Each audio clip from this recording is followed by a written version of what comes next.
પહેલા આપણે જવાના છીએ પાનવાડીના મહારાજાના દર્શન કરવાના, ત્યારબાદ આપણે આગળ જવાના છીએ. નમસ્કાર મિત્રો, તો આપ સૌનું હાર્દિક સ્વાગત છે આપણી યુટ્યુબ ચેનલ ભાવેશ ડીએમ બ્લોગની અંદર. તો મિત્રો, ચેનલને આપણે સબસ્ક્રાઇબ ન કરી હોય તો જરૂરથી સબસ્ક્રાઇબ કરી નાખજો.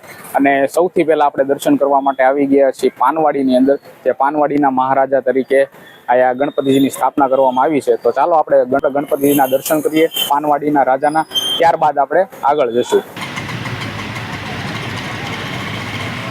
તો મિત્રો, પાનવાડીની અંદર આ રીતનું એક ડેકોરેશન કરવામાં આવેલું છે, તમે જોઈ શકો છો. સુખી પરિવાર,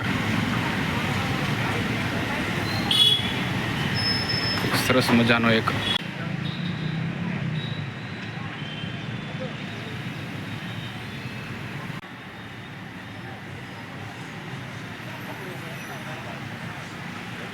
વિડીયોમાં કન્ટિન્યુ બની રહેજો. ચેનલમાં પહેલી વાર હોય સબસ્ક્રાઇબ કરી નાખજો. આપણે આવી ગયા છીએ રૂપાણી સર્કલે, અને રૂપાણી સર્કલે આયોજન કરવામાં આવે છે દીવડી ગ્રુપ દ્વારા. સરસ મજાનું આયોજન કરવામાં આવેલું છે. અને મિત્રો, આપણે દર્શન કરી લઈએ. લાઇટિંગ હવે શરૂ થઈ ગઈ છે અને રાતનો સમય થઈ ગયો છે. તો આવી રીતનું ડેકોરેશન કરવામાં આવેલું છે રૂપાણી સર્કલે.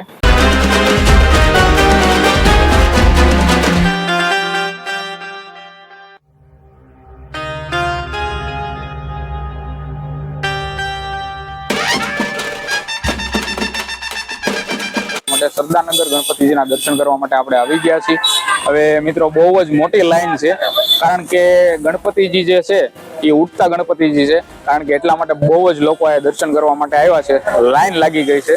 ચાલો હું તમને બતાવું અને દર્શન પણ કરાવવાનું છું વિડીયોના માધ્યમથી. તો વિડીયોમાં બન્યા રહેજો અને વિડીયો શેર કરજો. ચાલો ગણપતિજીના દર્શન કરીએ.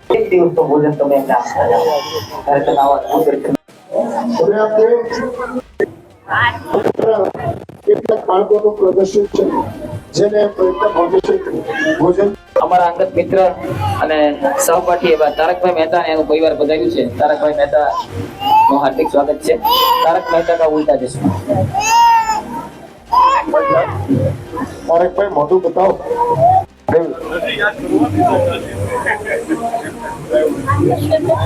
ભાવનગરના 80% જે મોટી મીઠાઈની દુકાન છે એને ખાંડવી પૂરી પાડતા મિત્રો, અહીંયા ખીચડી ફાઉન્ડેશન દ્વારા અહીંયા એક સંસ્થા ચલાવવામાં આવી રહી છે, જ્યાં તમારે દાન કરવું હોય તો દાન કરી શકો છો.